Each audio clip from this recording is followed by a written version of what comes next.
Hi viewers, welcome to my channel. இன்றைக்கி நம்ம என்ன பார்க்க போகிறோம் அப்படின்னா, ரொம்ப சுவையான டேஸ்டான மதுரை கார சட்னி தான் பார்க்க போகிறோம். அது ரொம்ப ஈஸியாக வீட்லேயே செஞ்சிடலாம். இது இருந்துச்சுன்னா 10 இட்லிஸ் கூட சாப்பிட்லாம். இட்லிக்கும் தோசைக்கும் ரொம்ப சூப்பராக இருக்கும். தயிர் சாதத்துக்கும் இந்த சட்னி ரொம்ப நல்லாயிருக்கும். வாங்க அது எப்படி செய்யலான்னு பார்க்கலாம். இப்போது ஒரு கடாயில் நமக்கு தேவையான ஆயில் போட்டுக்கலாம்.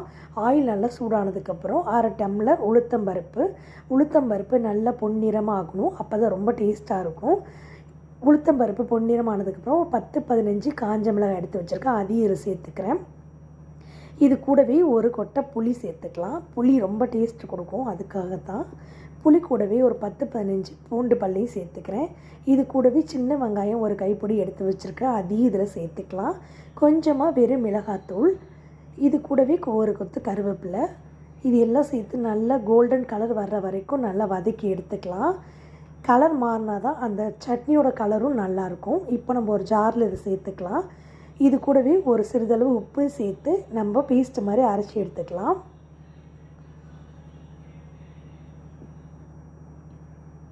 சட்னி அரைச்சாச்சு. அதே கடாயில் 1 டேபிள் ஸ்பூன் ஆயில் போட்டு கொஞ்சமாக கடுகு, ஒரு கொத்து கருவேப்பிலை சேர்த்து பொரிஞ்சதுக்கப்புறம் நம்ம ஏற்கனவே அரைச்சி வச்ச சட்னியை இதில் சேர்த்துக்கலாம். சேர்த்து ஒரு 5 நிமிஷம் கிளறினா போதும். ரொம்ப சுவையான மதுரை கார சட்னி ரெடியாக ஆகிடுச்சு. இதை பார்க்கும்போதே நல்லா ஒரு கலராகவும், ஒரு 10 தோசை 10 இட்லி கூட சாப்பிட்லாம், அந்த அளவுக்கு டேஸ்ட்டாக இருக்கும். இது கூடவே கொஞ்சம் நல்லெண்ணெய் சேர்த்து நம்ம சாப்பிடும்போது ரொம்ப ரொம்ப டேஸ்ட்டாக இருக்கும். நீங்கள் ட்ரை பண்ணி பாருங்கள். கண்டிப்பாக இது பிடிச்சிருந்தா எல்லாருக்கும் வீடியோ ஷேர் பண்ணுங்கள். ரொம்ப ரொம்ப தேங்க்ஸ்.